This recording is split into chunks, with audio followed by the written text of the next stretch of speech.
中等灵光波加呼啦央拉香扎罗，刚个罗珠的你正着你的南达拉萨，这你东个就算是些人你记得个拉我们在那个那这边做了马人们都等我来介绍。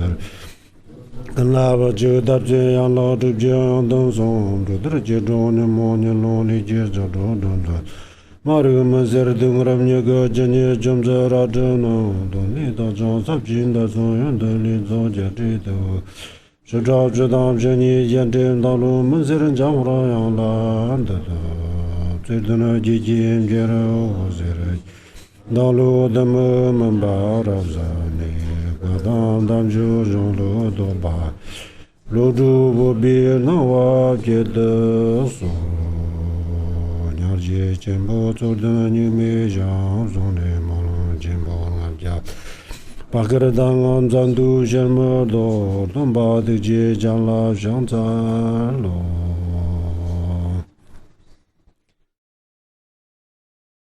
好，各位佛友，大家晚上好。我们现在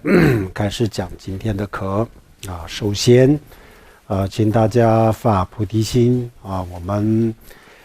今天的这个课啊，为什么要来听啊？然后听了这个课啊，我们想达到什么样的目的啊？这个就叫做法行，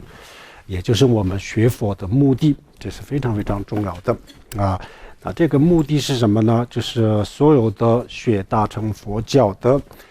佛教徒，就是一个目标啊，是什么呢？就是为了帮助所有的众生，为了让所有的众生从轮回苦海当中获得解脱啊，这个就是唯一的目的。那么，怎么样让所有的众生从轮回当中解脱呢？首先我们自己要解脱自己解脱了以后，才能够让其他人解脱。我们自己还没有解脱的时候呢，没有办法让其他人解脱所以这个首先要自己成佛。那为了度一切众生我要下定决心，我要成佛那这样子的决心这样子的决心就叫做菩提心。这个就是菩提心这个虽然这样子发心是有可能不是很难但是呢真的要落实到实际行动当中的时候，我们会发现这个确实不是那么的容易。不管怎么样大家一定要发菩提心否则的话我们没有办法学大乘佛教首先这样子发菩提心。那么接下来我们今天讲的这个课，也就是慧灯禅修的课慧灯禅修的最后一个课这个最后一个课就是说这个四加行的最后一个课。那四加行的这个四个加行已经讲完了。那么最后呢，就要讲解脱的利益解脱的利益。为什么要讲解脱的利益呢？我们在这个之前就思考了很多，思维了这个轮回的痛苦、因果不续等等。这样子以后呢，就是发现我们就发现这个轮回六道轮回都是很苦、很痛苦的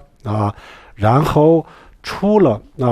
我们这个凡夫人的这些追求也就是说世俗的这个名和利除了这个追求以外没有追求的话，那么我们就发现人生其实就是没有太大的意义没有太大意义。那这个时候呢，我们就是在这个之前，我们反复的去思考了轮回的痛苦然后思考了这个无常，生命有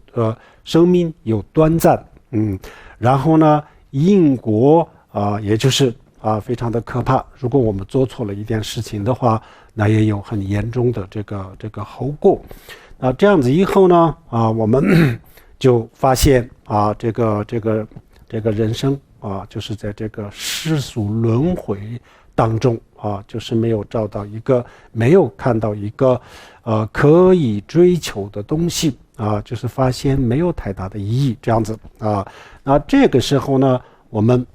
应该怎么去做呢？这人生是不是真的是没有意义呢？难道这个人生是不是没有任何的意义那就不是。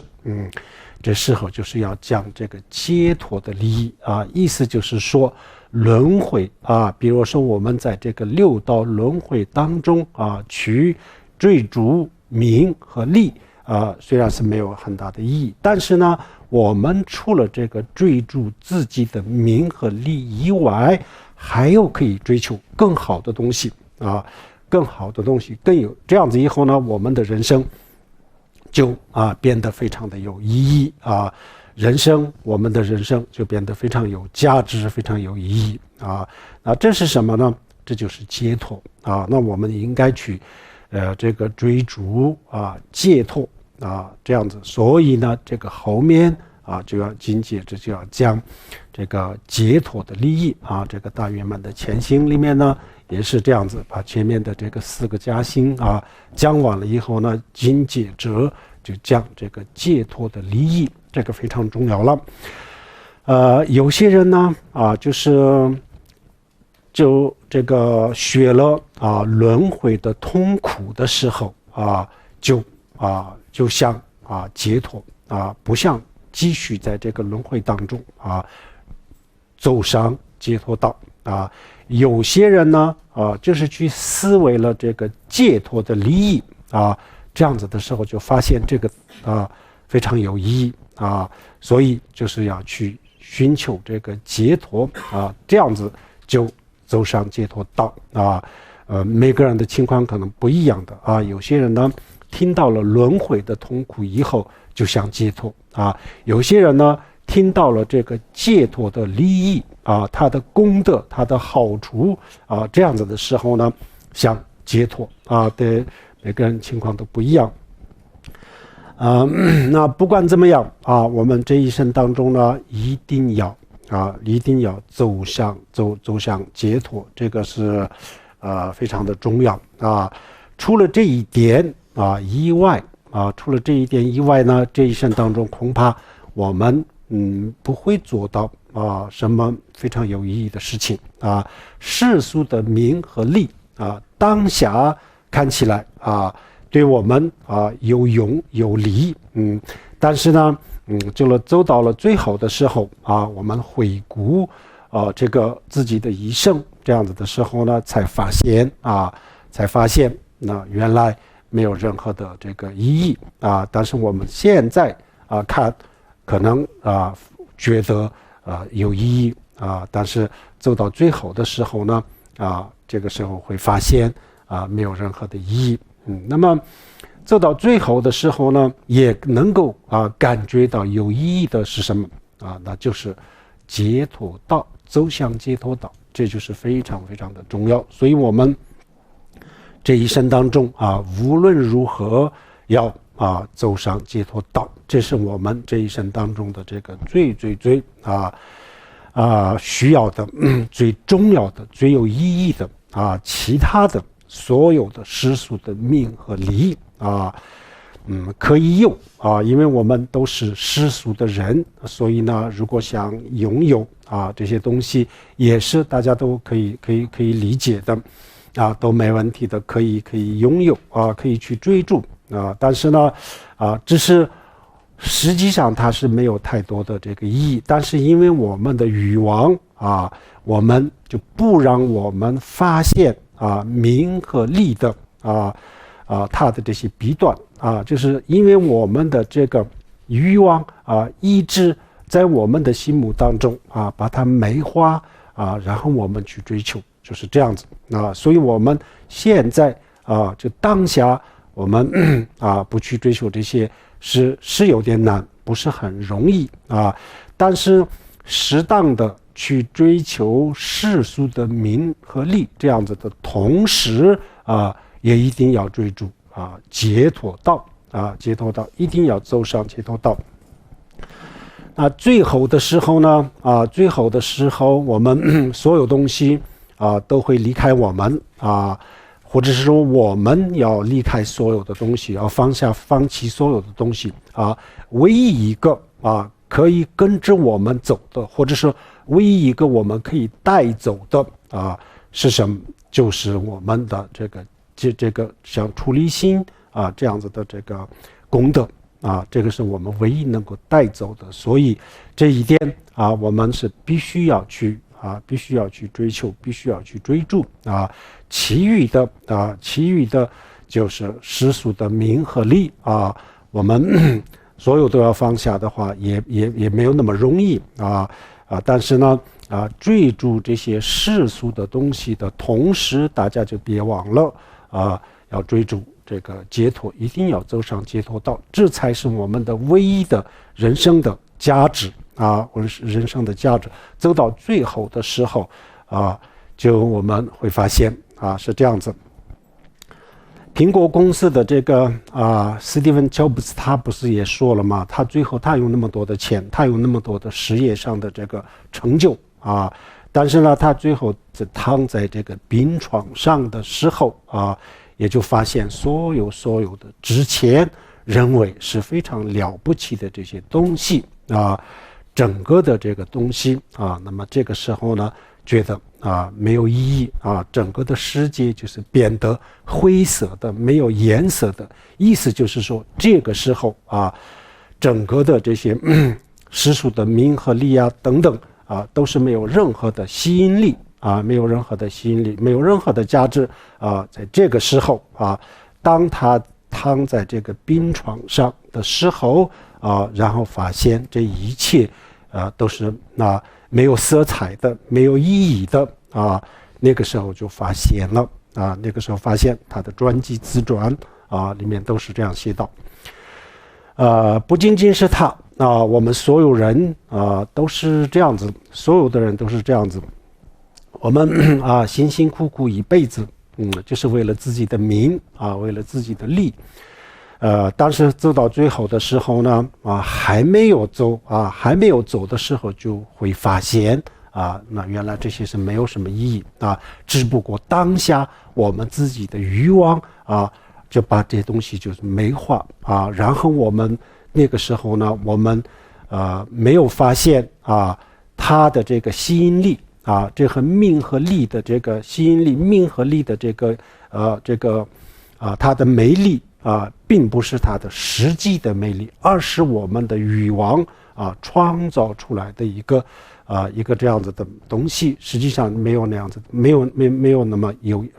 意义这个时候会发现所以这一天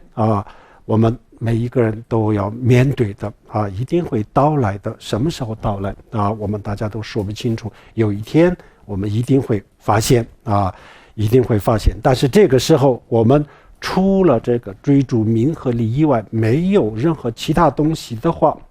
那这个时候我们确实是一无所有两手空空的这个离开这个世界，这个就是非常非常是悲剧，是非常残忍的所以呢，我们我们的要求也不是很高我们并没有说不要追求任何的世俗的名利。当然，如果能这样子是更好，但是这个不太现实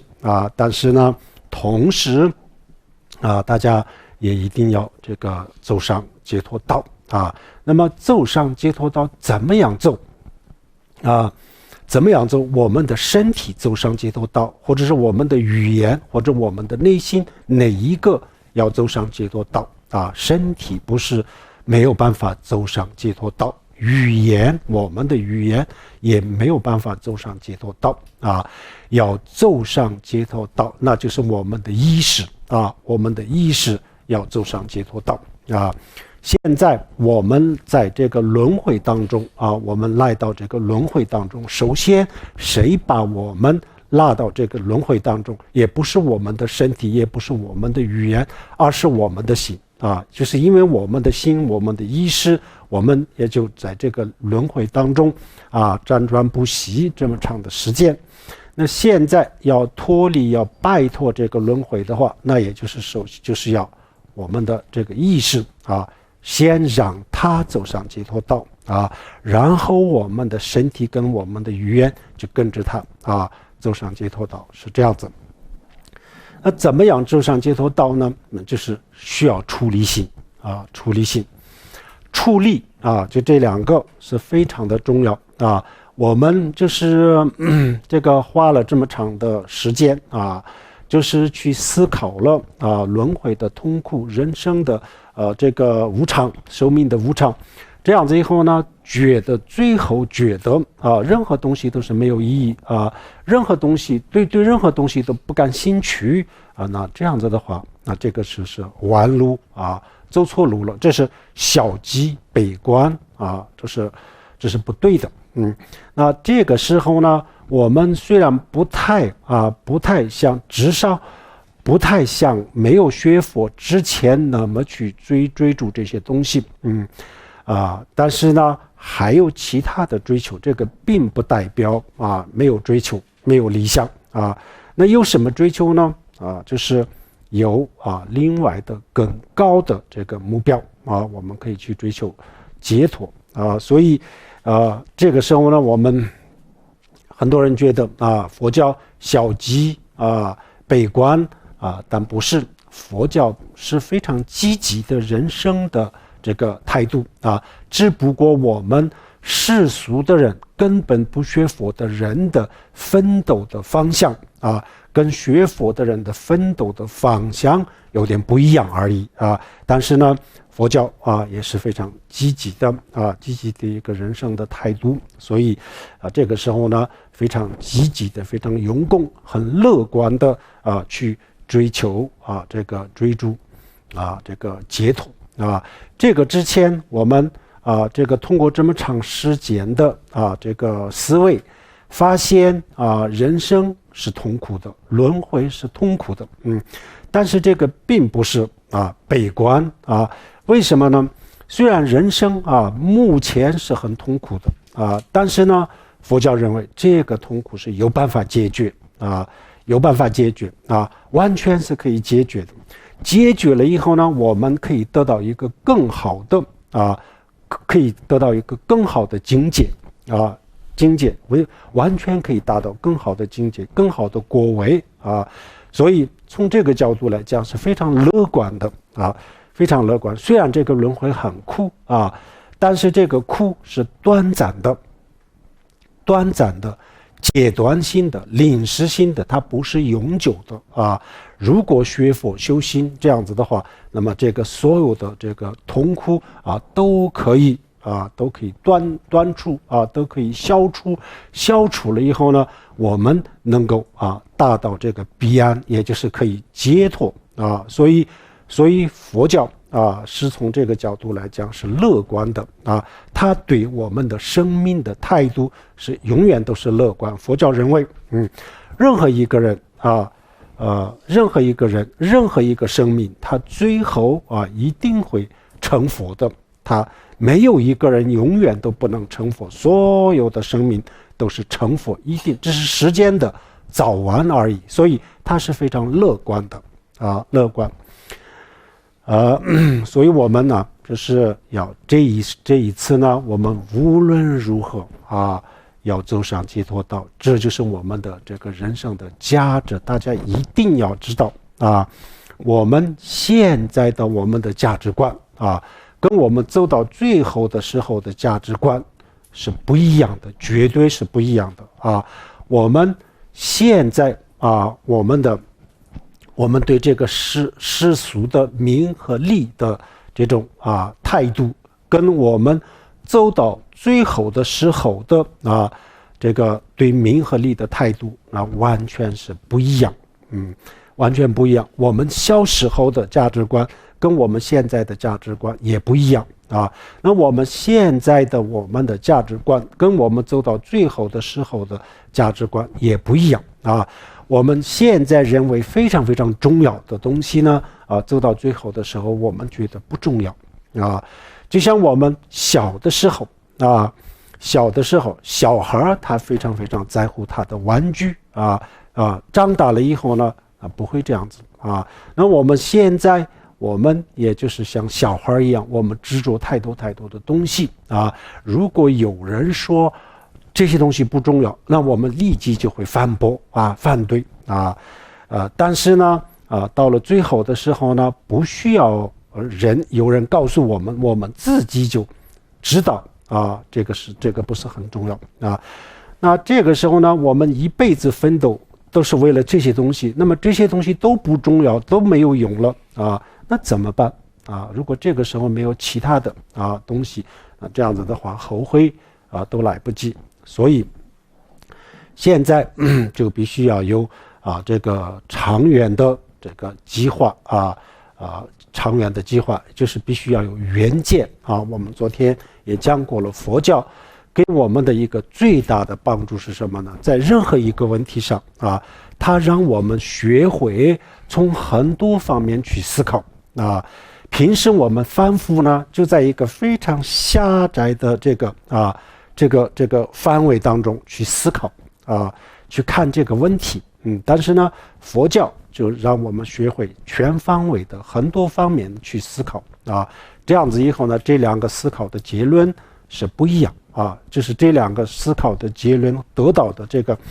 结论是不一样，所以就是这个当中呢，我们获得了这个智慧所以这个时候我们这一生当中呢，我们无论如何一定要走上解脱道。那么这意思是什么呢？意思就是说，我们一定要有出离心有了出离心才能够走上这个解脱道除了出离心以外，其他的任何东西都没有用。比如说我们在没有出离心的这个基础这个情况下，然后呢念了很多很多的咒做了很多很多的善事，做了很多的好事这些都好，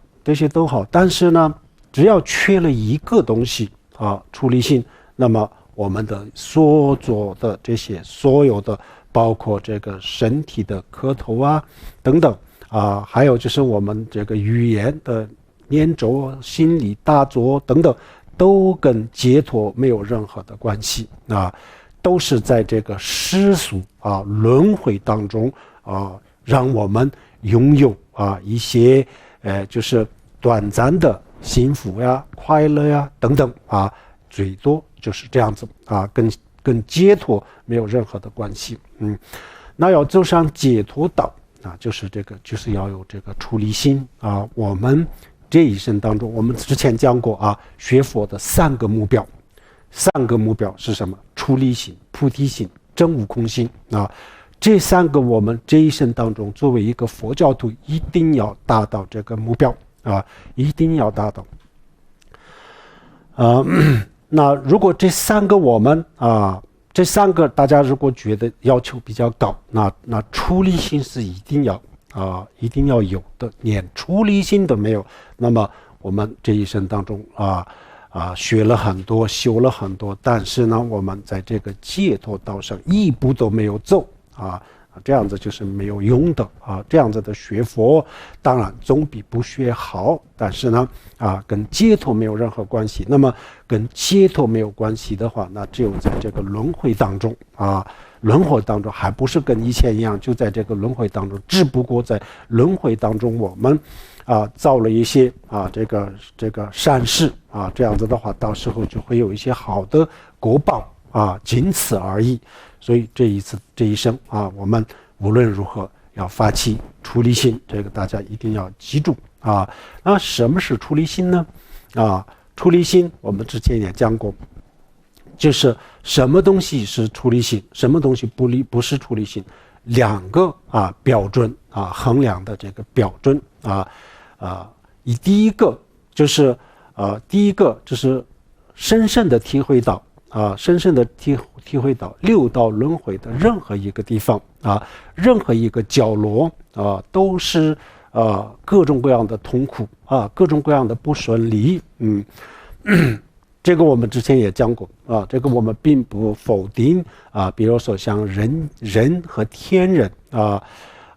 就是不否定他们的这个幸福和快乐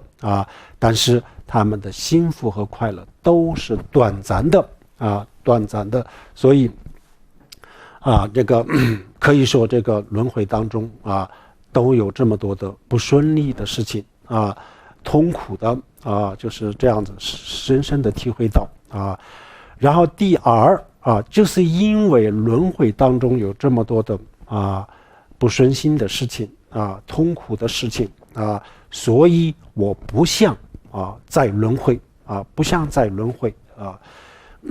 我一定要解脱我必须要解脱，就这个心就这个决心第二个就是第一个就是深深的体会到轮回当中有各种各样的痛苦第二个条件呢，就是因为有这么多的痛苦，所以我要解脱我不想再轮回，我要解脱这个决心就叫做出离心有了坚定不移的这个决心那就我们已经走上了解脱道已经走上了解脱道了所以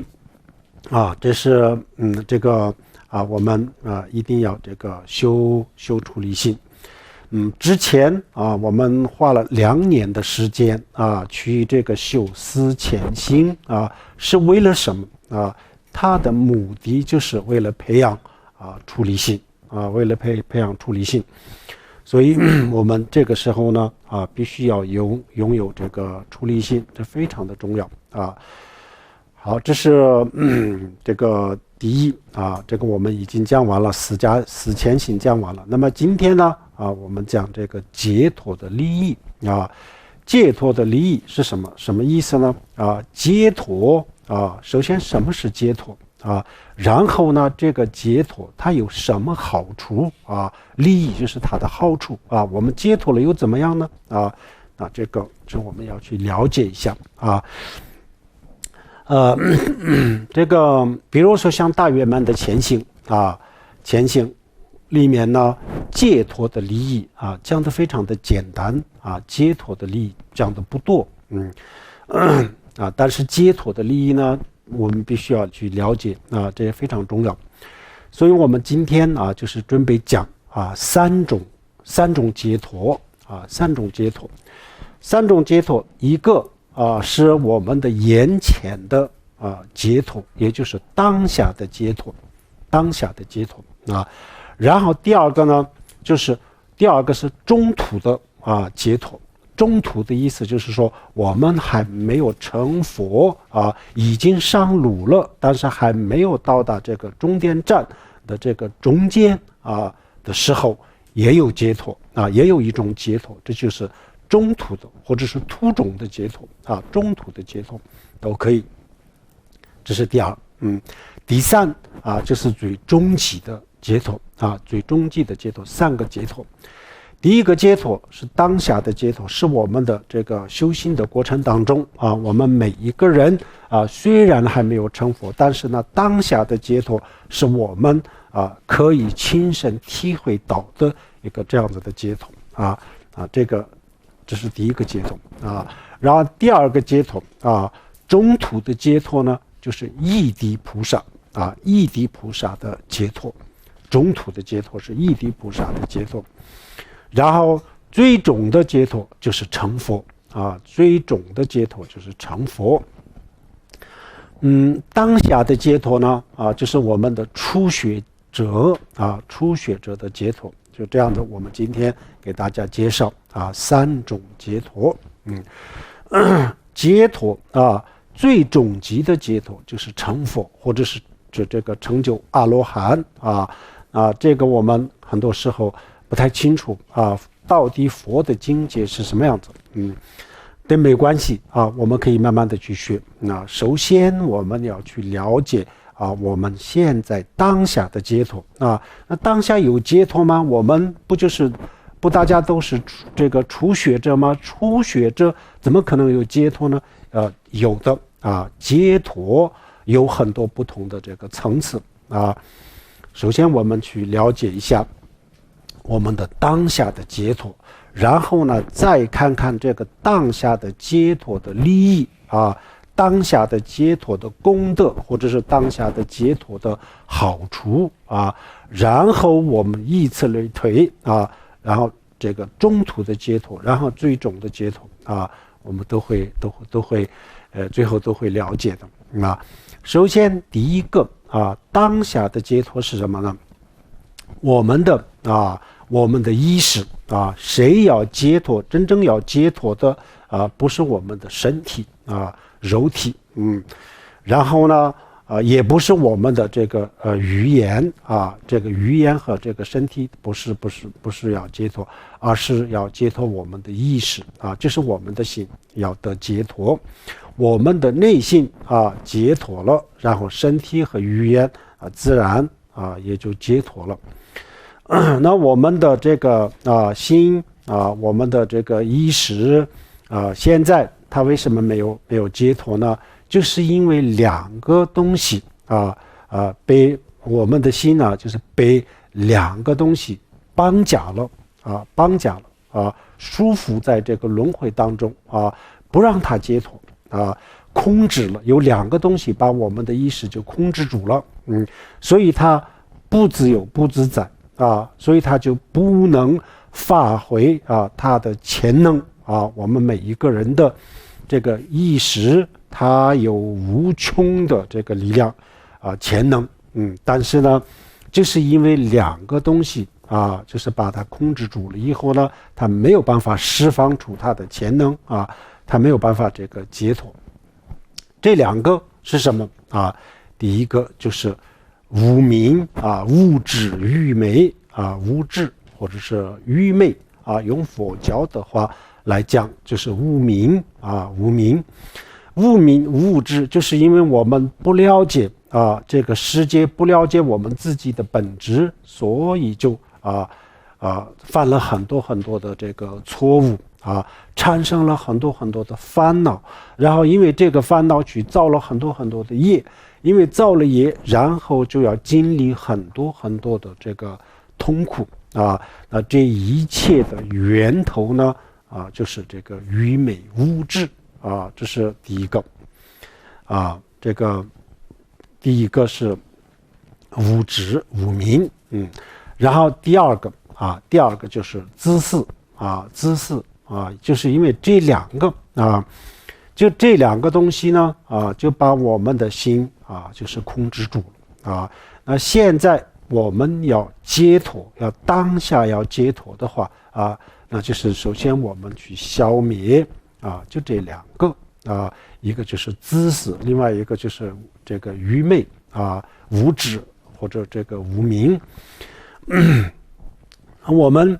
现在这也就是我们的这个当下，我们不可能把这个所有的愚昧、所有的自私都断掉这样子就成佛了，都不可能的但是呢我想我们比如说花了2年的时间修了这个思前行这样子以后呢修的比较认真的所有的人都在不同的程度上就破坏了这个我们的这个物质愚昧和这个自私这个一定会有的当下的这个解脱我们都能够亲身体会到比如说我们去年我们对某一个东西特别的在乎特别执着对某一个人或者对某一件事或者对某一个东西特别的这个执着在乎，然后通过1年的这个时间通过1年当中的学习还有就是通过1年的这个大作训练最后我们至少相同了一些相同了以后呢就觉得我这么去执着这个东西这么去执着，这么去在乎这个人或者这件事情是我的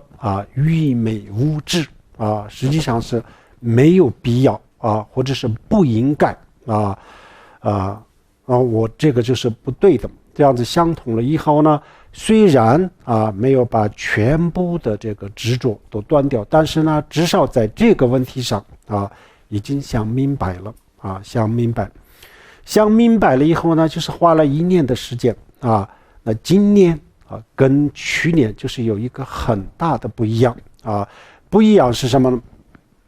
去年我们对某一个东西特别的执着然后特别的希望自己拥有这东西然后已经拥有的东西呢，我们特别的害怕失去我们只要看到一点点有可能失去的这样子的事情发生的时候呢，然后我们的内心当中有各种各样的烦恼就出来了然后对其他人的这个对别人的这种各种各样的这个烦恼只要我们发现有一点点的事情有可能这个事情就导致我失去这东西，失去这个人失去这个物质，这样子稍微受到一点点威胁的这样子的事情产生的时候呢然后心里是什么样的情况，大家都非常清楚的所以这个这东西拥有这个东西的时候它给我们的带来的这个幸福和这个快乐和我们平时就是害怕失去而产生的这个烦恼不成正比然后就是这个烦恼就是多于多几十倍几百倍这样子平时很多时候就是因为我们害怕失去这东西或者是我们发现有可能这个事情就导致这个东西的失去，所以我们有太多的烦恼这烦恼特别的不自在特别的影响自己的这个生活质量甚至影响到工作，影响到这个周边的其他人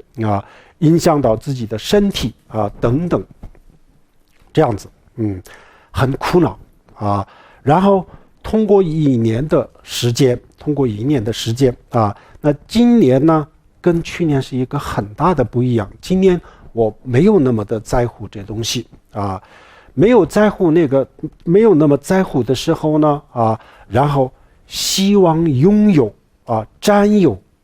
这样子的这个欲望没有那么强烈了已经没有那么强烈，已经减少了还有一个，如果是已经拥有的东西呢，也没有那么的这个害怕失去没有那么的害怕失去因为没有那么害怕失去以后呢很多事情不会给我像以前带来以前那么大的威胁没有那么大的威胁为什么呢就是因为不太在乎这东西了所以呢失去不失去，拥有不拥有都不是看得那么的重不是看得那么重。物质外在的东西都没有发生什么变化，只是我自己的内心当中发生了变化所以我今年特别轻松没有以前的这些烦恼，没有以前的那些特别不好的这些情绪烦恼这个就是在某种程度上这叫做解脱这就是解脱，这是当下的解脱，这是我们看得见摸得着的解脱然后这个解脱的范围再广如果我们任何问题上都能这样子做到，那这不就是全方位的解脱了现在我们这解脱呢就是一方面的解脱实际上这也是解脱这样子讲我们就知道什么是解脱了当下的解脱是非常重要我们前几天大家也给大家也讲过了，每个人一定要问自己我们学佛学佛让我们放下了什么放下这个就是解脱我们之前啊有一句话，就是佛门有一句话，就是放下屠刀，立地成佛啊。那么放下是什么样放下啊？手里的屠刀放下，当然不是这个意思了啊。有很多很多不同的这个意思啊。立地成佛是不是成为像释迦牟尼佛这样子？也不一定啊。我们手中的屠刀放下了，是不是立即就成佛？当然不是这样子啊，有很多不一样啊，不同的这个意义。所以我们解脱啊也有很多不同的层次。实际上，我们学佛学的比较好的人，他每一天都在获得新的解脱啊，每一天都有解脱。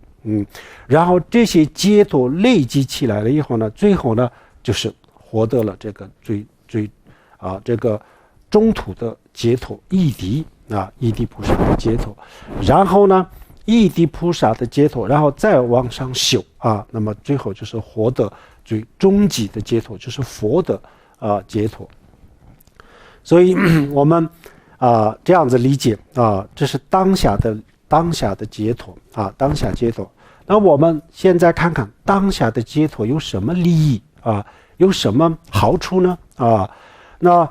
去年我们对这件事情非常执着的时候啊，它给我带来的负面的东西有多少啊？我自己的情绪啊，因为这个情绪让其他人不开心啊，其他人不开心啊，不快乐啊，导致了多少这样子的事情。那么今年啊，就是因为内心当中的这个执着放下了以后呢，那么我对自己的帮助，还有对其他人的帮助啊，这都有，这些都是利益，这叫做利益解脱的利益。比如说我今年不那么在乎了以后呢，没有那么多的烦恼啊，这就是解脱的利益，没有烦恼，然后过得很轻松轻松自在，那这就是解脱的利益啊。然后呢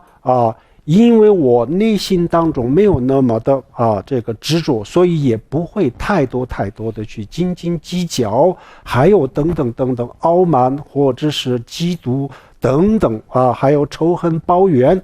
这些也就没有因为它的根源，因为这个根源我放下了，所以呢后面的这一切也就不会出现。这就是解脱的利益这就是解脱的利益。那放下了这些东西以后呢然后我就有更多的时间去做更好的事情更有意义的事情。因为以前的话，比如说去年因为执着这东西经常让自己产生很多的烦恼然后因为这个烦恼，因为这个情绪自己过得不开心，很多时候不开心那么自己的心静不下来，不开心的时候呢，我们除了非常好的修行人以外都不能帮助没办法去想别人的事情因为自己的太多的这些烦恼解决不了的时候呢，然后这个时候我们是没有办法去为别人着想然后身边的人我们帮不上然后呢就是因为这个各种各样的烦恼然后就是吵架打架，还有等等这些问题都会这个出现。那现在不执着了以后呢就是在某种程度上得到了一点点的解脱就因为这个解脱我们这些烦恼全都没有了这叫做解脱的利益利益就是这个好处利益，这个我们这里讲的解脱的利益就是解脱的好处简单讲就是解脱的好处。有什么好处呢就是因为我在一个执着解脱了还有无数的执着没有解脱，但我无数的这个执着当中有一个执着我已经解决了不管是我大做修行解决的，或者是他自己主动不感兴趣了，反正现在已经不存在已经不存在，那么现在已经消失了现在它已经不在了啊，不在了以后呢，我的意识啊，就是在这个一定的程度上啊，得到了一点点的自由啊，因为这个执着不存在了以后呢，然后我的意识就是得到了一点点的这个自由，因为我的意识得到这一点点的自由以后呢，啊，它给我带来的就这么多的轻松自在啊，轻松自在，这叫做解脱的啊利益，解脱的这个好处就是这样子啊。解脱啊，解脱就是我们的眼前啊都有解脱。如果我们修行修得好的话，每一天我们刚才讲，每一天啊都有新的这个解脱啊。因为我们的这个无数的这些执着啊，无数的执着，就是要我们这个逐渐啊修行的人呢啊，那就是每一天就把这些执着越来越少啊。这样子以后呢，我们的心啊，就是每一天都得到一个不同的解脱，新的解脱。这样以后呢，最后啊，这个渐的啊就成佛了啊。然后根基特别好的人呢，当然不需要这样子，这叫做这个顿悟啊，顿悟就一下子啊，就是恍然大悟了以后呢，把所有的执着啊一下子就解决了。解决了以后呢，就是在一下子就得到了解脱了，一下子就把所有的这些烦恼也就没有了啊。那么就一下子就是得到了全部的自由，全部的自在啊。这个就是他们的顿悟的人的解脱的利益，就是解脱的解脱的这个这个解脱的利益或者是解脱的好处非常重要我们不要以为这个解脱是一个非常神秘的东西当然让我们就这个初学者去了解佛的境界当然是不是很可能的对我们来说，这个佛的境界到底是什么样子，我们不是很清楚，但没有关系，我们自己有自己的解脱修行好的人每一天或者每一个月或者是每一年都有新的解脱过去在乎的现在不在乎了所以过去在乎的时候的这些产生的这些烦恼现在不产生，现在已经没有不会出现，这就是解脱呀那烦恼这些都不出现的话，这些烦恼这些情绪没有出现在我们的这个内心当中生活当中这样子以后呢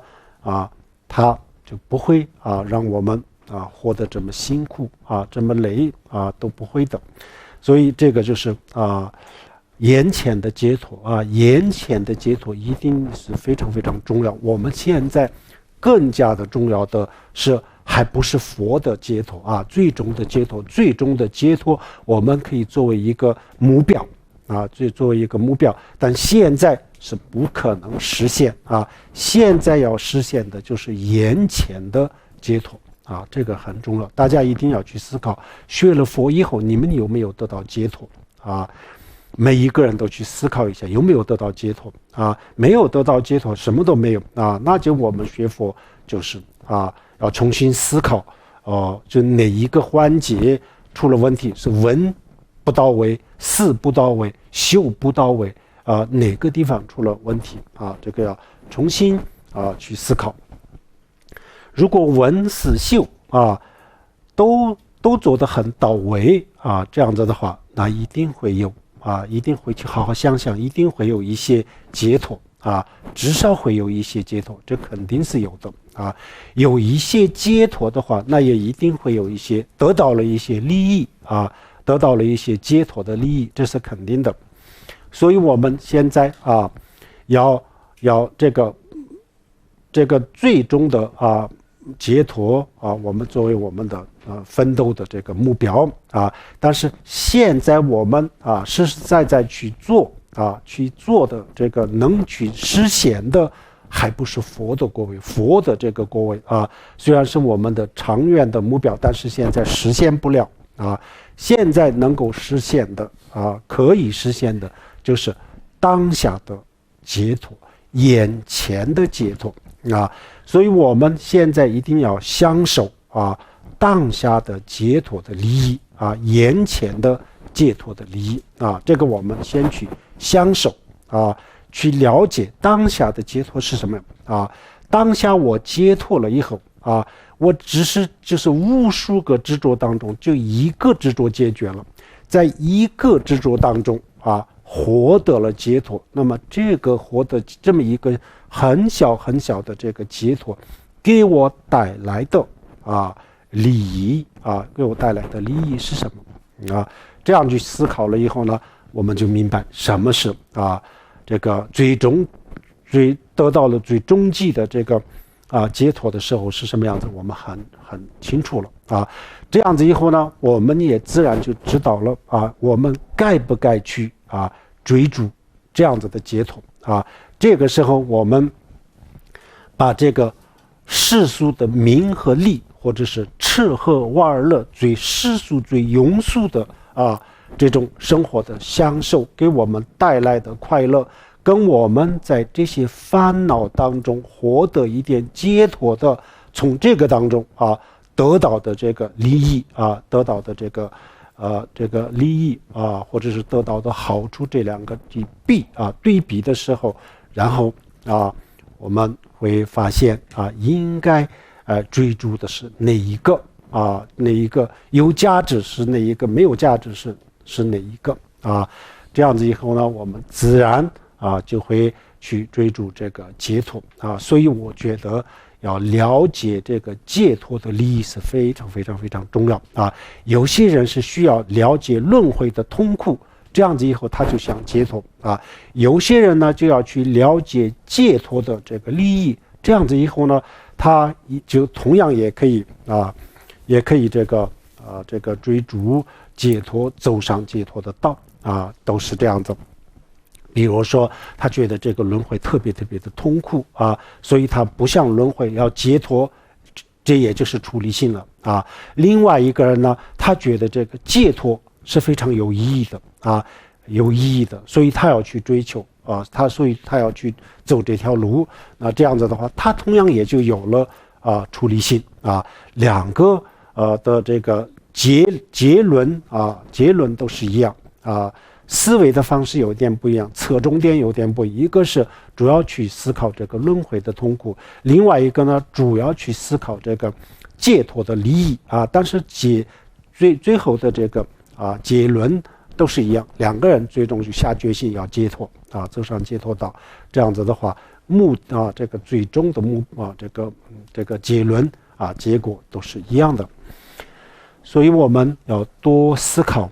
这个解脱，尤其是我们刚才也讲过了，佛的解脱我们现在没有办法感受然后中途的解脱，菩萨的一滴的这个解脱，我们也只能去学但是现在没有办法去体会能够体会到的亲身可以经历的，可以体会到的是当下的解脱，眼前的解脱眼前的解脱跟终极的解脱是什么有什么不一样呢？比如说我们的身上有100种疾病那其中一个治好了那么这是我们的当下的解脱全部治好了这个就是永久的这个解脱身上的全部100多个疾病都治好了那么现在身体是非常的健康了没有任何的疾病，那这个就是成佛一样，他有他的这个利益功德然后还没有全部治好，只治好了一个病那么这也就会给我们带来在某种程度上带来了这个健康，一个疾病治好了，那么从这个角度来讲的话，也得到了这个一部分的健康就是这样子，我们把一个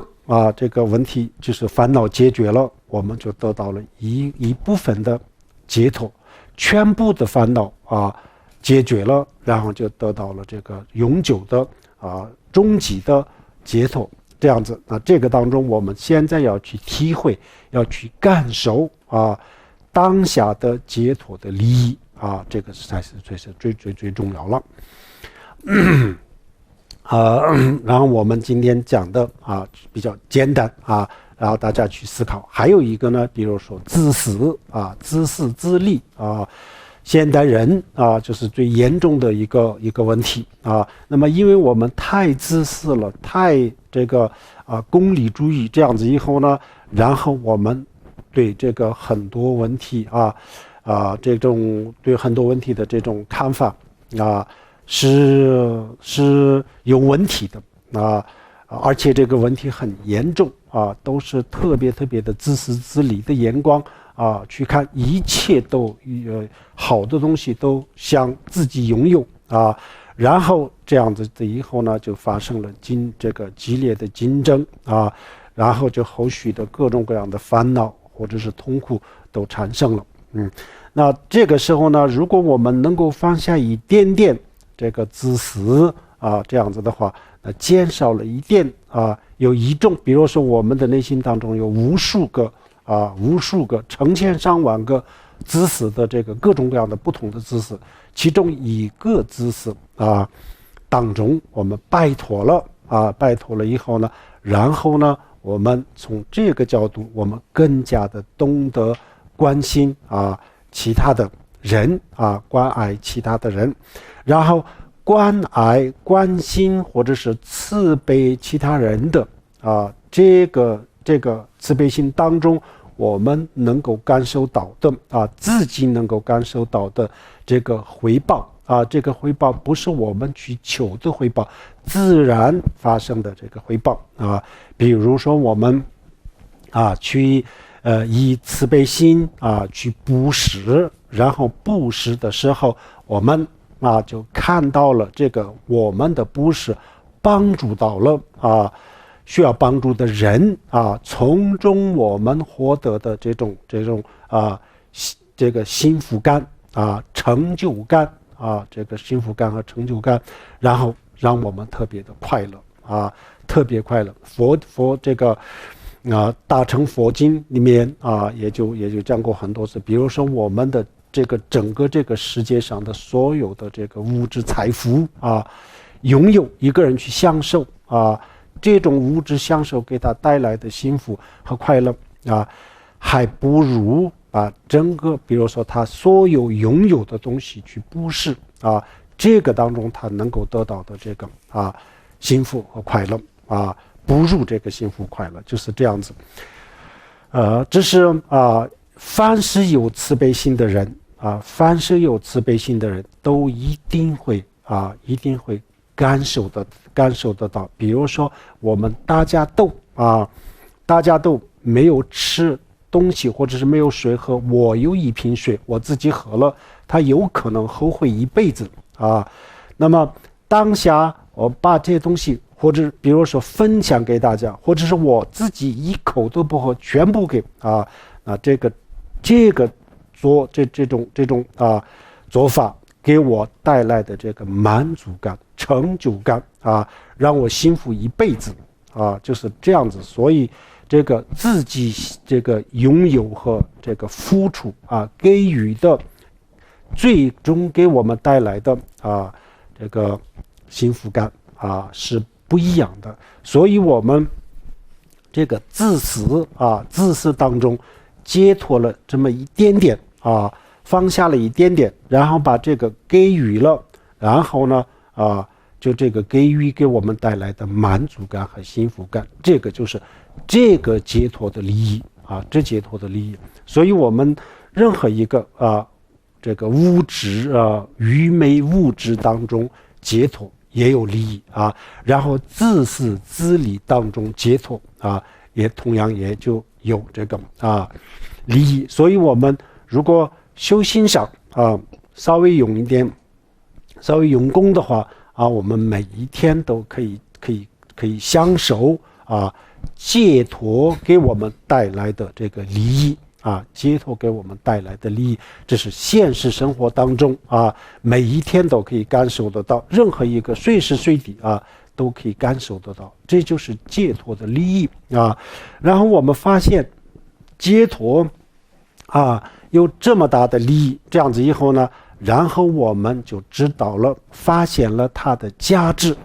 发现了它的价值，然后我们一定会去追逐一定会去追逐这样子的解脱。所以这个我们去了解这个解脱的利益是非常非常重要大家一定要去思考这个是我们今天讲的这个当下的这个解脱。然后接下来呢我们再介绍一下这个中途的这个解脱。中途的解脱是什么？就是菩萨的第一地得到了这个菩萨第一地的时候的这个解脱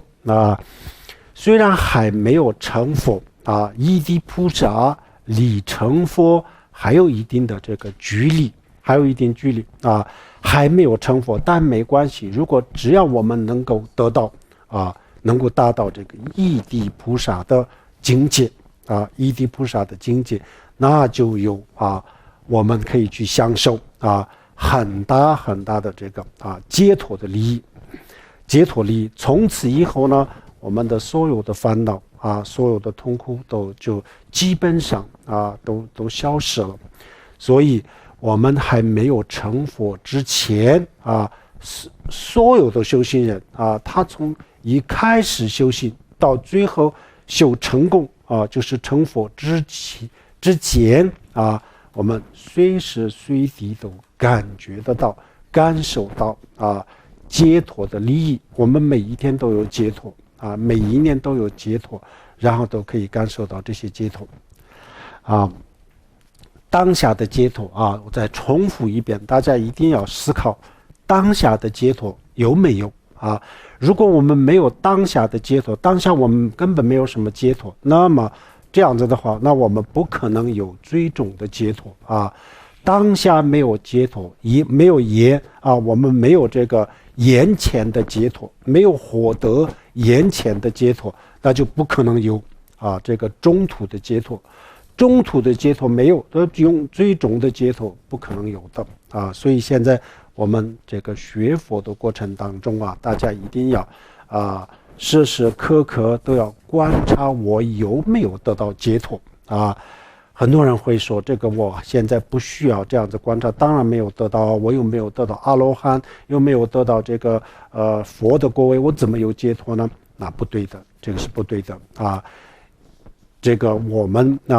比如说我们砌墙修这个一栋楼的时候呢，那一个砖头最后就砌了一个这样子的墙是每一个砖头最后就是构成了一个这样子的墙所以我们每一天都有一点点的这个解脱，每一天或者是每一段时间就有这么一个这个解脱，然后感受到了这个解脱的利益的话，那么这些全部的解脱加起来，最后我们就可以得到这个中途的解脱。然后中途解脱以后呢最终的这个解脱是很快的这样子非常的重要。大家一定要关注自己有没有当下有没有解脱，这是我们最重要的。当下没有任何的解脱，那我们一定要找到为什么没有解脱学佛修心是一定会有解脱的一定会有解脱的每一天或者是每一个月一定会有解脱。如果没有解脱修了这么长时间没有什么解脱那我们的修行的方法或者是其他方面呢肯定是出了问题了否则的话这根本就不可能的。所以一定要有解脱这特别的重要。好，这个就是解脱的利益，眼前的解脱的利益然后第二个中途的这个利益呢，我们用一个大乘净庄严论大乘净庄严论是这个弥勒菩萨的无论当中的一个最近苏达吉堪布在讲这个大乘净庄严论它是一个整个的大乘佛教的这个就是大乘佛教的整个的佛经的浓缩版啊。只是我们如果学了这个大乘经庄严论，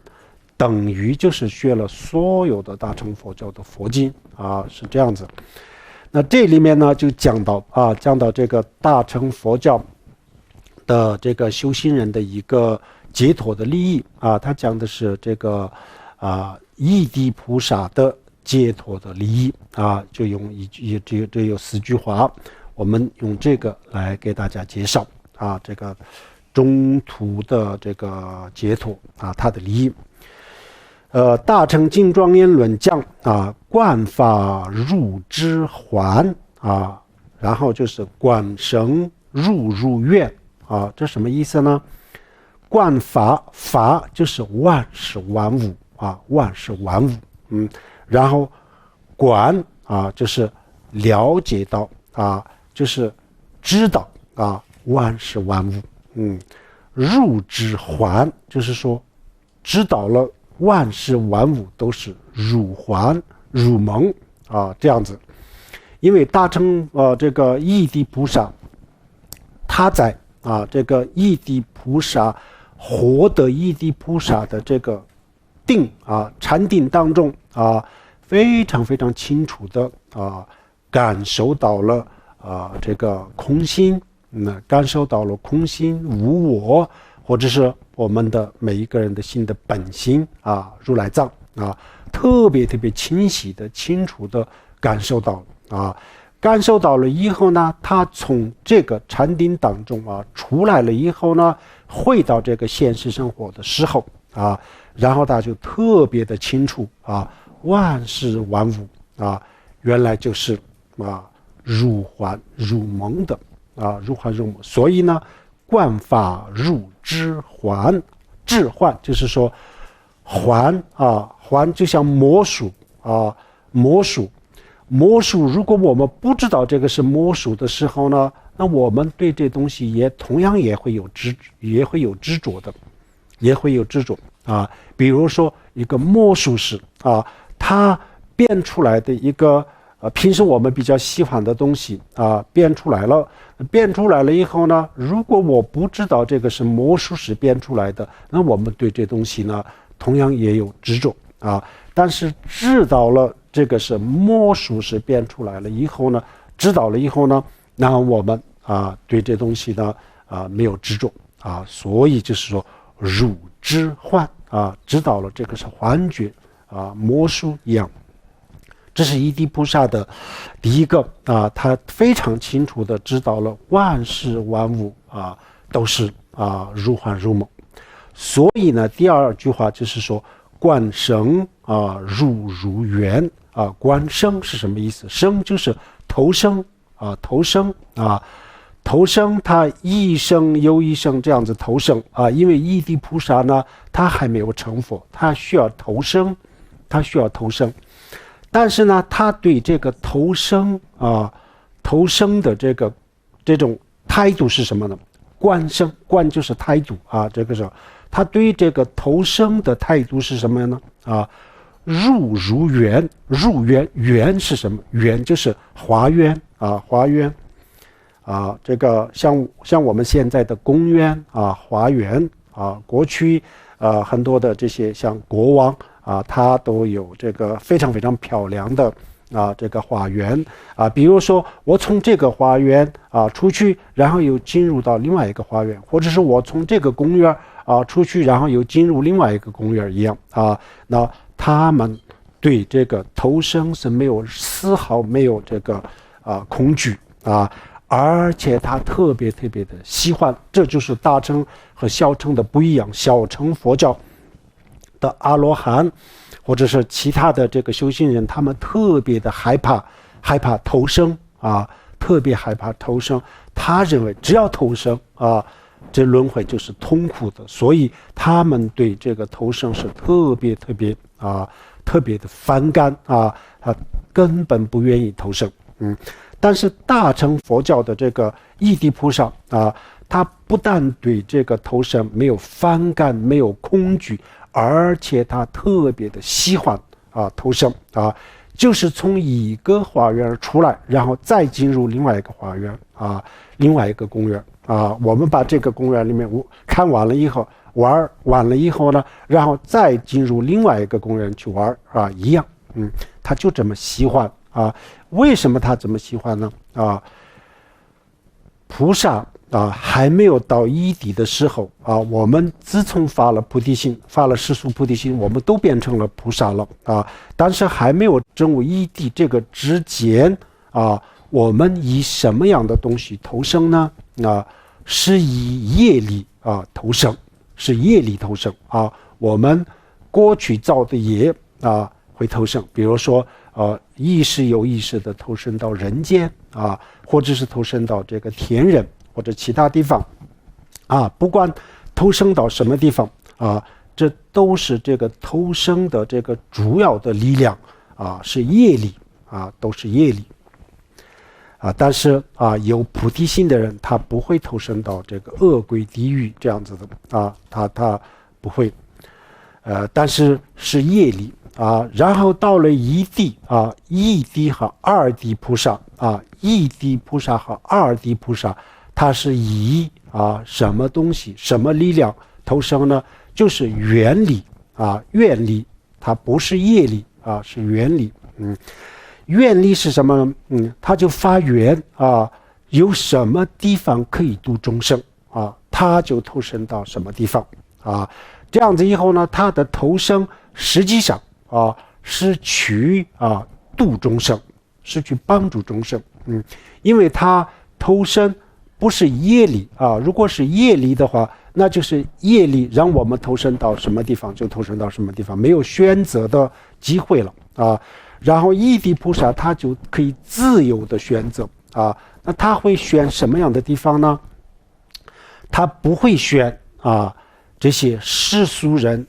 很喜欢的这些地方，他不会选，他就是会选什么地方能够度众生能够帮助到众生，他就选这个地方那么这样子以后呢，他投生到这个地方，他投生到下意识，他一定是是来度众生的不是因为是业力，而是来度众生，这就是再来人来度众生。那度众生，他是去度众生，这自己很清楚的，所以他特别的高兴，特别的开心所以就是从一个花园而进入另外一个花园一样，根本这个对生死轮回没有任何的恐惧没有任何的恐惧所以非常非常的他特别的开心所以这个就是解脱的利益解脱的利益一地菩萨呢他证悟了这个空性以后他就能够帮助这么多的众生，利益这么多众生，所以特别的喜欢投生进入这个轮回他是非常的快乐他非常幸福，因为他发现他投身到这个地方，他可以帮助很多就在那地方的这个众生然后若成若不成，或苦皆无不就是说若成和若不成的意思就是说有些时候菩萨他的事业非常的成功然后非常的成功，一切都是很顺利有些时候呢，一地菩萨他也不顺利的时候有不顺利的时候若成是他一切都是一帆风顺的，若不成就是一地菩萨他也会遇到很多的困难不管是他失败的时候或者是他这个成功的时候若成若不成。惑是什么？烦恼烦恼。苦是什么？烦恼带来的这个痛苦惑烦恼和痛苦皆无不，它没有那个恐怖它没有任何的这个恐惧，这个成功和失败它不会给他带来任何的这个痛苦，不会给他带来任何的烦恼恐惧所以因为他的心已经达到了非常非常高的境界，所以外缘顺利的时候，能够度很多众生的时候他也不会有这个傲慢心，不会有。然后呢，不成功的时候遇到很多困难的时候呢，他也不会有他也不会抱怨，他也不会有仇恨都不会有的。所以他的心始终都是非常的平静始终非常平静。所以如成功的时候也好，不成功的时候也好，从此以后呢他就永远都不会感受到这个烦恼虽然他这个依地菩萨还没有把一些烦恼的种子还没有断掉，但是这个烦恼的种子呢它不是一个很明显的烦恼，所以呢不能给他带来任何的不愉快不开心的事情。虽然心里还有一些烦恼的种子存在但是这个种子不会影响到他所以呢成功的时候不成功的时候任何一个时候他的这些烦恼痛苦都不会威胁到他都不会有这个恐惧他的这时候呢他真正的这个烦恼当中已经摆脱了痛苦当中已经摆脱了。从此以后呢他感受到的所有的感受都是幸福，都是快乐。他的意识所感受到的一切感受都是幸福然后他的感官所感受到的所有的感受都是快乐都是快乐。依地菩萨依地以后他的所有的身心的这个感受都转化为痛苦，而且不是痛苦，这个转化为幸福快乐然后这个幸福和快乐呢也不是我们现在感受到的这种有漏的这个幸福快乐它是无漏的幸福和快乐无漏的幸福快乐。所以依地菩萨就是因为他在很大一个程度上获得了解脱，虽然还没有成佛，但是在很大程度上获得解脱，所以他给他带来了那么多的解脱的利益解脱的利益那我们也大家必须努力希望能够这一生得到这个依地或者是我们在中阴的时候解脱这都是非常的重要，这个都我们可以争取但是这是一个底线就是底线是什么？出离心一定要有这一点不能没有，这个我们能做得到，不太难然后菩提心也一定要有一个非常标准的菩提心呢，确实有点难，但是呢这也不是完全没有希望我们也可以有菩提心还有一个呢，必须要证悟空性必须要证悟空性。那这三个都做到了的话，那首先我们有了出离心以后呢，我们在很大程度上就得到了这个解脱。然后呢，得到这个解脱以后呢这个有很多烦恼就消失了然后第二，菩提心做到了，有了这个菩提心的时候呢，然后就是自私心带来的所有的这些烦恼就消失了我们的意识从这个自私当中解脱了摆脱了这个自私自利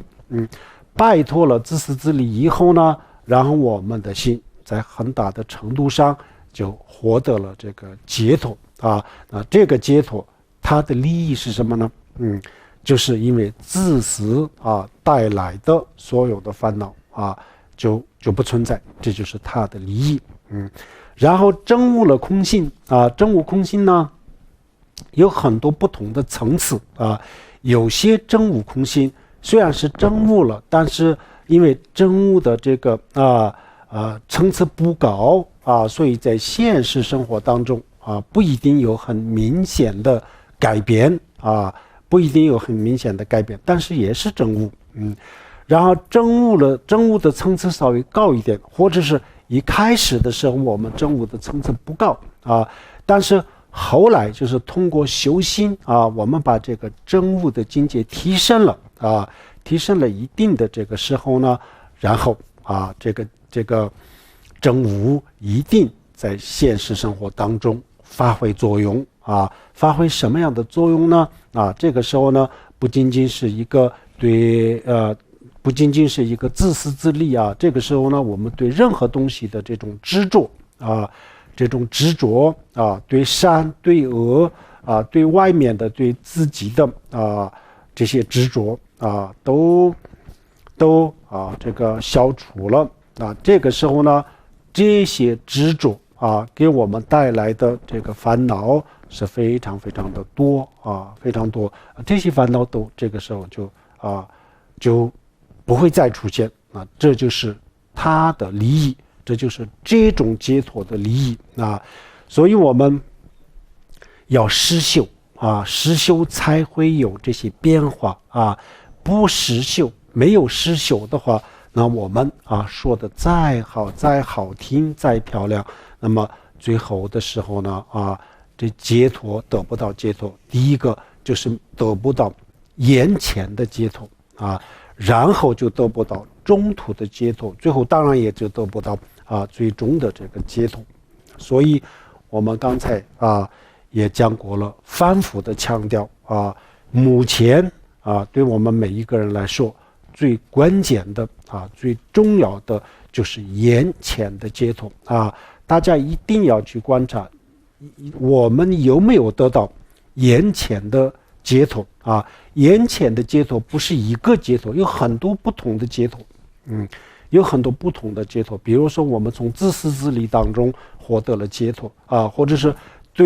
不是所有的欲望，只是对某一个人的欲望当中获得解脱，对某一件事的这个执着当中获得了解脱对某一个物质的这个执着当中获得了解脱，也算是也可以算是解脱。这个每一个解脱都会给我们带来一定的这个利益和帮助这就是我们眼前的这个解脱。有了这样子的解脱那我们对修心才会感兴趣这个时候呢，我们一定会非常努力的去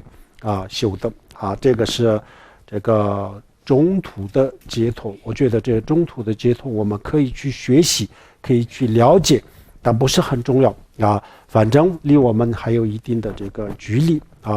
非常重要的一定要这个落实到，一定要感受到的是我们的眼前的解脱一定要有这种解脱，这个就是非常重要了最后我们再简单介绍一下这个最后就是第三个解脱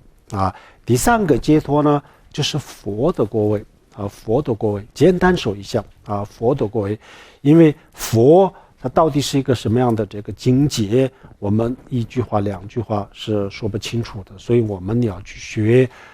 这个大乘佛教的这些经论这样子以后呢，我们可能是大概的了解到什么是佛的这个境界这个我们要进一步的去学习但是我们简单的说佛的境界是什么？所有的烦恼全部从本质上从源头上就铲除不留一点点的这个种子习气这样子都不留，全部断掉。然后呢，除了烦恼以外，还有所知障，所知障就是也是愚昧也是无明的最后的一部分也是非常非常细微的无知和无明这个都断掉了，全部断掉。这个断掉了以后，就是成佛了那成佛以后，成佛的利益是什么成佛的利益那是佛成佛了以后呢，然后就是能够度这个不可思议的众生佛的事业度众生的事业永远都不会停止的只要一成佛了以后呢，这个佛度化众生的事业是永远不会停止。就像释迦牟尼佛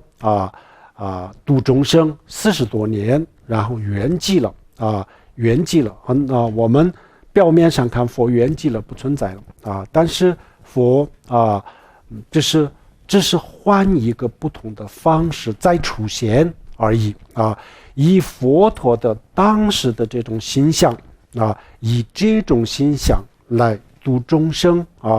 就在这个地球上，应该准确的说，在这个地球上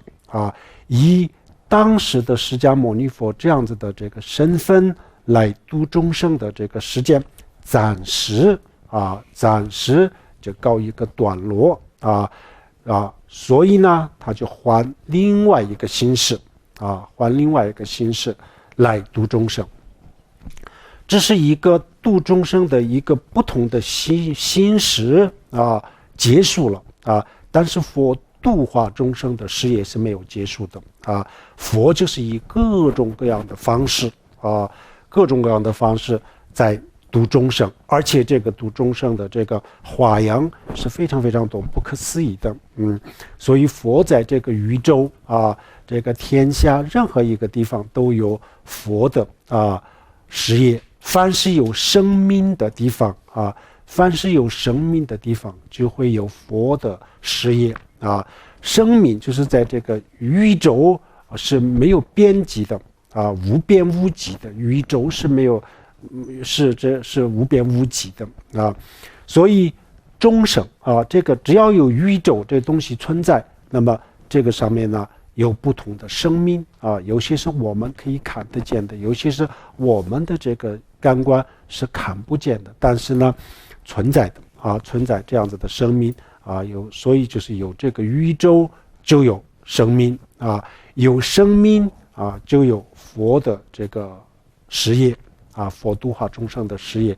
成了佛以后呢，可以帮助成千上万的人，而且这个是永恒的永久的去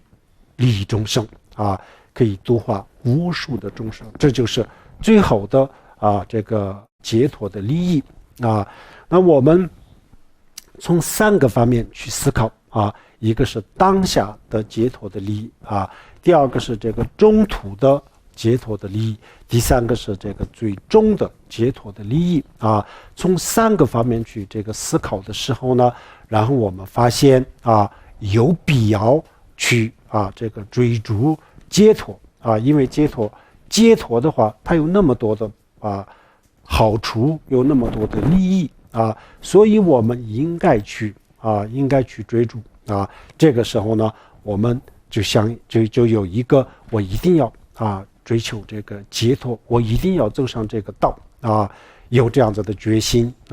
因为看到了这个解脱的利益然后我们就有这样子的这个决心这个决心有了以后，同样也就有出离心了从此以后呢，我们真的就走上了这个解脱道这2个是非常重要的我们今天讲的这个解脱的利益，大家也认真的去思考从自己当下开始思考当下我们先不说佛有多么多么了不起的功德义地菩萨有多么多么了不起的成就，这些都可以去学习，都可以去了解但是这都不是我们我们现在要看我自己有没有什么成就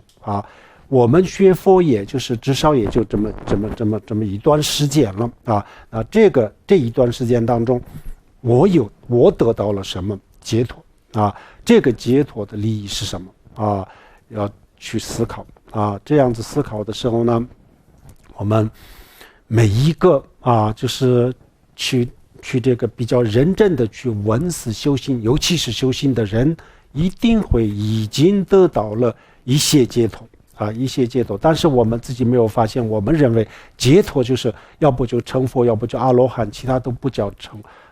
这个解脱，所以我们没有发现这个解脱。实际上我们刚才讲的这些细节是非常的重要。首先要观察自己的解脱这个非常的重要这样子以后呢，我们就发现就这个解脱有这么大的好处，这样子的话，我应该去追逐这个，比我比名比利都重要比这些东西都重要比这些东西都这个有价值这样子以后呢，我们一定会努力的，特别的重要人生下满的人生就是先这一次这样子的各方面的机会各方面的这个条件都具备的这样子的时候这样子的这个时间确实不是很多的不是很多。有些时候我们来这个地球的时候呢，佛法已经不存在了有些时候呢，我们来这个地球的时候呢，这地球上是有佛法，但是呢，我出生的这个地方是没有佛法这样子。然后等等，反正就是我们先这一次这样子，又可以去听，又可以去思考，又可以去打坐这些都没有任何的这个阻碍都可以去做，一切条件都是具备，这样子的机会就叫做下满人生这个下满人生有多难得，这个我们已经思考过了所以这样子的机会是在整个的我们的生命的轮回的过程当中都不是很多的就是正因为没有太多的这样子的机会，所以我们到现在都还没有成佛。如果这样子的机会随时随地都有这样子的话，那我们可能今天不是这样子，我们已经有了就一定的这个成就了就是因为我们到现在都没有什么成就，就是因为我们过去没有太多的拥有过这样子的机会那这次有了以后呢，大家要抓住这个机会抓住这个机会，我们不要把佛教当做一个文化去研究，这个不是我们佛教徒要做的事情，这是大学教授他们做的事情这个不是我们做的事情。我们就是把佛教就作为一个修行或者是能够走解脱道的一个这样子的方法来用不是把它当做一个文化去研究这样子是不对的。比如说我们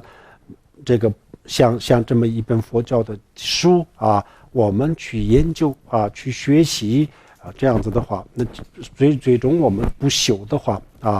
那就这个方法是不对的这个只能是闻这个只能说这叫做闻闻当然是非常重要了，在这个之后是一定要去修一定要思考，一定要修闻思修不能脱节像闻思修这样子的这上面呢，就是哪怕是付出了一点点下一点点的功夫都有很大的回报非常重要。那平时我们烧香拜佛还有就是经常去这个朝山朝神那这些都是不是很重要的当然这些都是可以做就是一些积累福报的一些方法，可以这么说但是比如说我们烧香拜佛我能不能给我们带来我们刚才讲的这个解脱烧了多少香拜了多少个佛这些都有功德这个我们不能说没有功德没有福报但是呢，它有没有让我们获得什么眼前的这个解脱很难很难，所以必须要这个闻思，然后就一定要修希望大家这个要抓住这个机会我们去工作赚钱然后就是提升我们身边的所有的这个物质生活的水平都很重要但是修心比这一切都重要，因为修心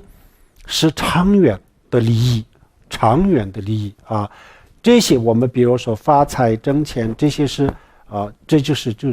就这么几十年的利益，所以这个不一样，价值不一样每个人都很清楚的，所以我们这些两个都需要也去工作赚钱发财也可以也需要然后呢更需要这个修心更需要智慧更需要慈悲心这个方面呢我们大家要努力今天我们讲到这里，这个我们这一次的这个慧灯禅修的四前心的这个修法的课就今天就基本上全部都讲完了那么我们除了昨天我们给大家布置的一个因果不虚的后面的一些思考这个以外，还有就是去思考这个解脱的利益这也是很重要，这个也就我们大概也就需要20-30个钟头20-30个小时所以这个我们先去思考这个因果不虚的后面的这个部分然后呢差不多的时候呢就去思考这个解脱的利益加起来大概就是一个多月的时间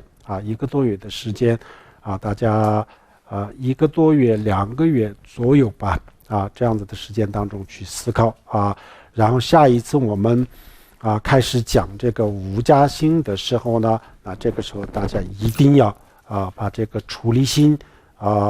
要这个搞定否则的话我们没办法继续修这个无家心了这个出离心确实不是很难大家要努力好，今天我们就讲到这里，然后还有20分钟的时间20分钟的时间，大家有什么疑问我们可以提问交流。林迪上师，这是一个网络问题。弟子在书中看到过一个公案，说是一只鸽子被猫头鹰追赶，这只鸽子躲在佛陀的背后，感到了恐怖消失，后来躲在阿难尊者后面，依然感觉恐怖。后来佛陀让阿难尊者观察鸽子的因果，阿难说这只鸽子因为业力已经一个大劫转生为鸽子，而且后世还会继续转生为鸽子。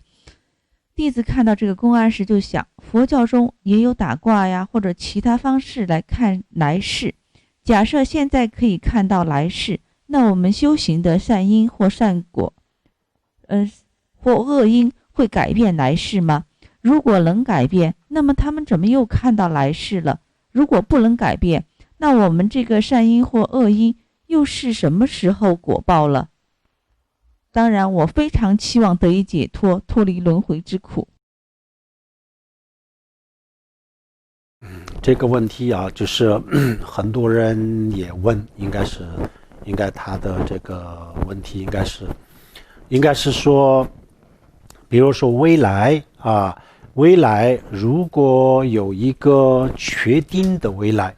确定了。未来发生的很多事情都已经确定了，比如说刚才这个鸽子，它还会转世很多的鸽子，这样子的话，那这个未来的这个转世整个都已经是注定了。那已经是注定了的话，那这个比如说这个中间它会不会修行以后会不会改变？那改变的话，那它怎么可能知道呢？因为改变了以后呢，就没办法知道了应该是这个意思吧，很多人就问这个问题那不是这样子未来的很多事情比如说造业的时候，比如说杀死一条生命，然后呢他就会给我们安排了500世左右的未来500世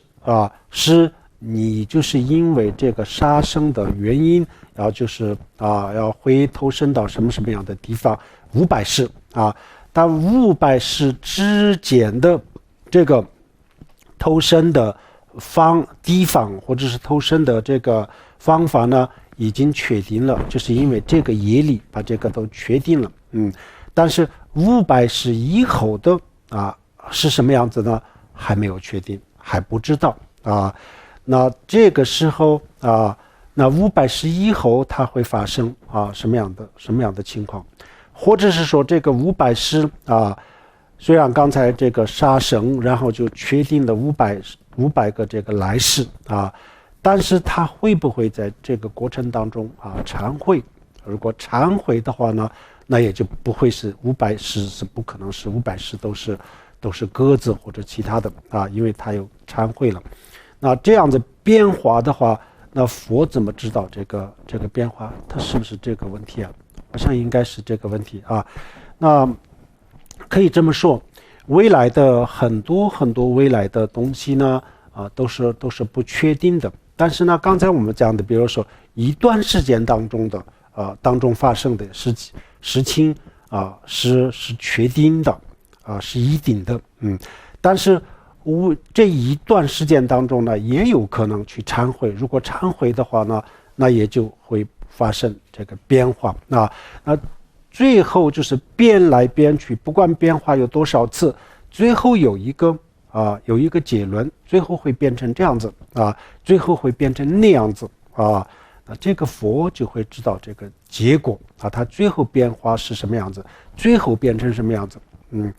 这个佛就是会，就因为佛的这个神通就知道它的最终的这个结论，最终的就它变化无数次以后，最后变成什么样子这个结论佛是知道的。所以这两个是没有什么矛盾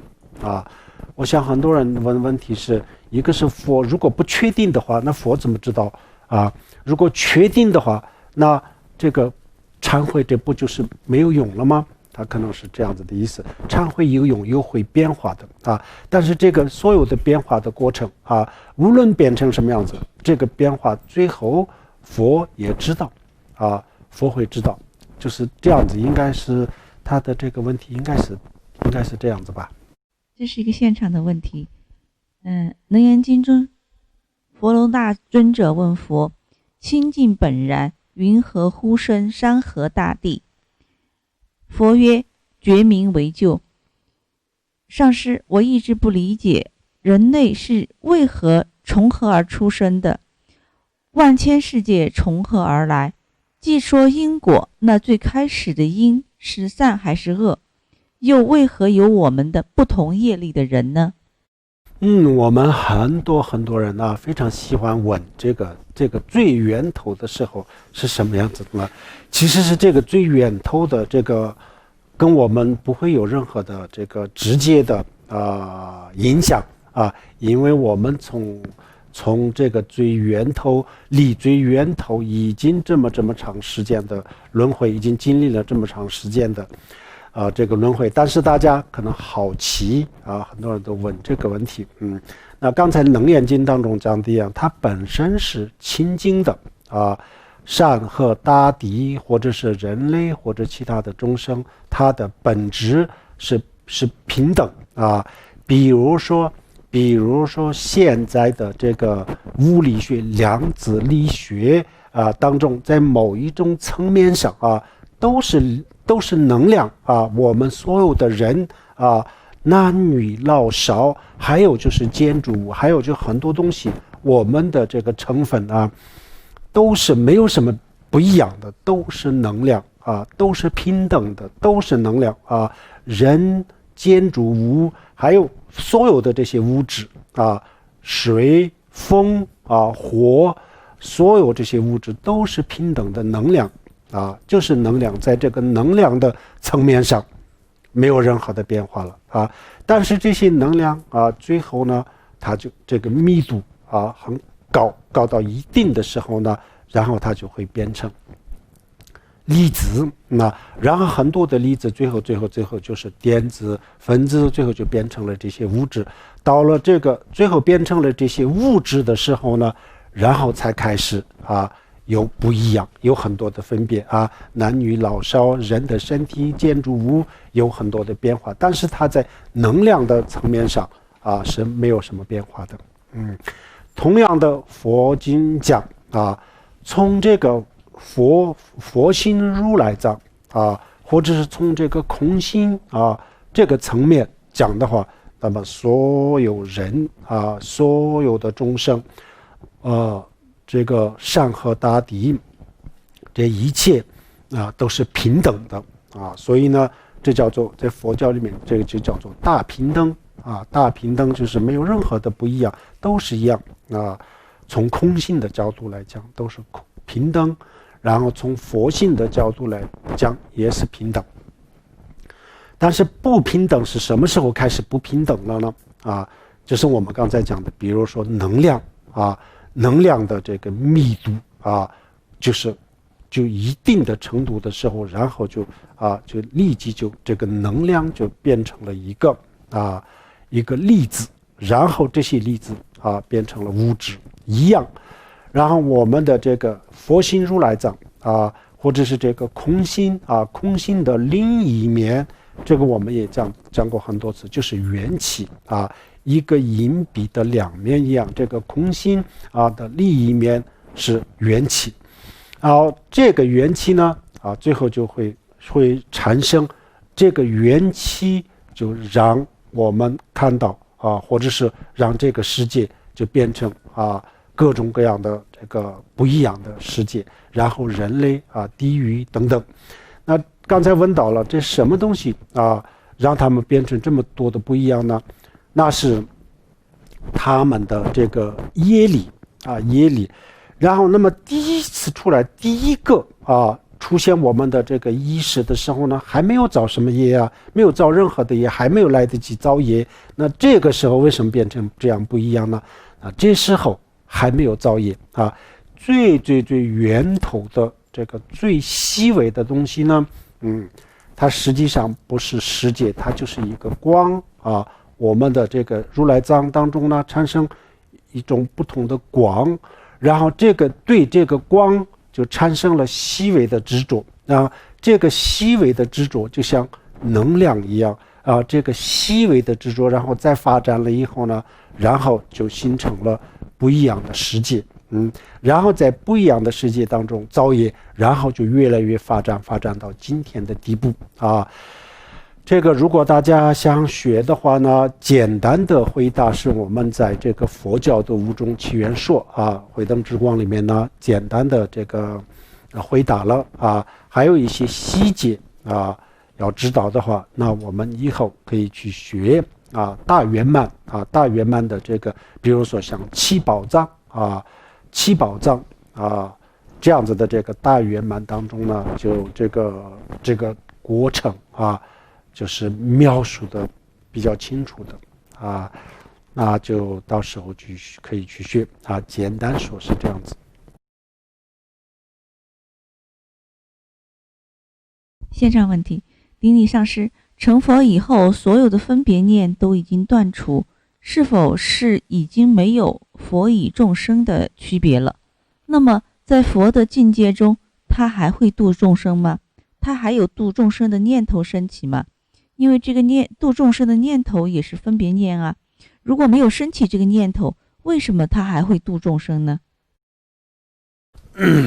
这个我们现在讲这个是非常容易讲了以前的话就是有一点点这个他们没有找到很好的这个比喻来阐述这个事情平时就是讲这个叫做佛经里面又叫做套家轮这个做陶瓷的时候把泥巴放在一个轮这个车轮转动的这上面到现在也是这样子然后这个转动的时候呢，然后用手去做这个陶瓷的形状，最后就做成了这些器具那这个过去这些机械化的东西是不是很多的？但是这个做陶瓷的这个转动的这个下面的这个车轮呢，它有很多车轮，一个转动一个，就像我们现在的齿轮一样先就转动了一个，就发生了动力以后呢，然后这每一个轮子就转另外一个轮子，然后呢有这个10个8个轮子就一个转动一个这样子，它是一个自动化的一个机械这样子平时佛经里面就往往都是用这个来做这个比喻首先是用做陶瓷的人去用脚去按一下这个第一个轮子，就产生了动力然后其他的就不需要去按了，就每一个轮子就去转动下一个轮子，下一个轮子，这样子以后呢，最后都是不会停下来的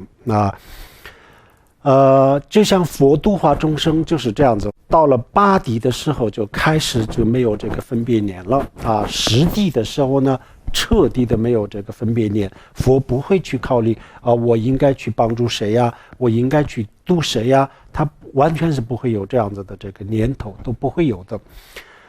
但是那他佛为什么还要去度众生？没有这样子的这个分别念，他为什么度众生呢这就是我们现在的人去做一件事情是需要这样子的意识需要这样子的分别念然后我们以为我们去做一件事情的时候就需要这样子的分别念然后我们以为所有的包括佛他去完成一件事情的时候呢，也需要有这种分别念没有这种分别念的话，那他也没办法完成。这是我们认为我们是这样子的所以佛也应该是这样子我们的想法是这样子，但不是这样子。我们反复所有的事情都是用分别念去分析判断，最后去完成我们的这个完成一件事情的方法都是这样子但是佛就不是了佛的一个是愿力愿力在佛在这么长的时间当中就发愿积累很多很多的这个福报积累很多的资粮，然后发愿到时候人云自成的去度众生那这佛的原理最终的时候已经实现了，所以他现在没有这样子的分别念，但是任何一个地方需要这个度众生需要佛的事业的时候就会出现这是一个全自动化的一个这样子的这个事业，所以佛没有分别念，但是可以度众生。这个是在入心论当中讲得很清楚的，是第一个是佛的原理第二个就是佛不仅仅是发愿佛这么长时间积累了很多很多的资粮，还有就是佛的智慧，就这3个的力量然后就佛没有分别念也可以度众生。请问上师，现在的人工智能似乎也可以创造出人甚至高于人类的智慧，请问上师，物质也是可以产生意识的吗？请问上师对人工智能的看法是什么样的？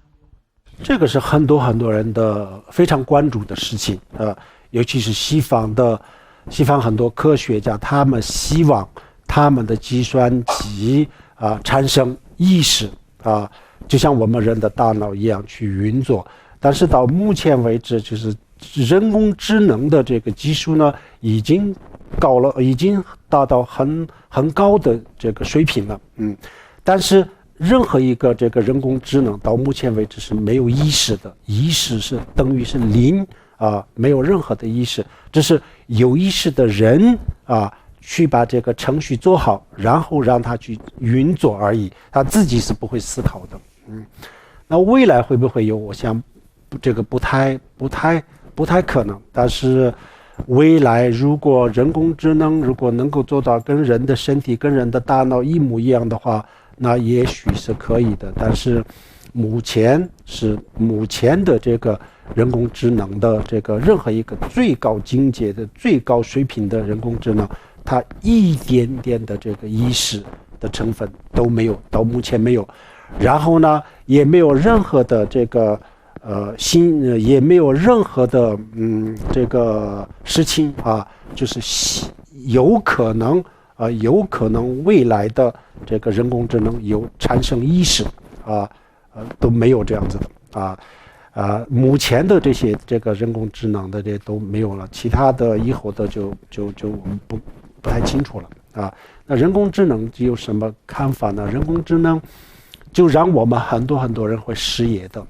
让我们很多人失业，到时候就是人工智能一方面呢，它用机械来这个服务人类另一方面呢，人就没有什么事情做了那就人就失去了很多的功能然后就价值最后就人有什么用，就大家都不知道了有一个国外就拍了一个片子，非常好就当时以前还没有闹钟的时候呢，在农场里面都是鸡在到一定的天亮的时候它会叫然后后来有了这个闹钟的时候，然后就鸡就没有价值了没有价值，它没有生存的价值以后呢，它特别的害怕主人会把它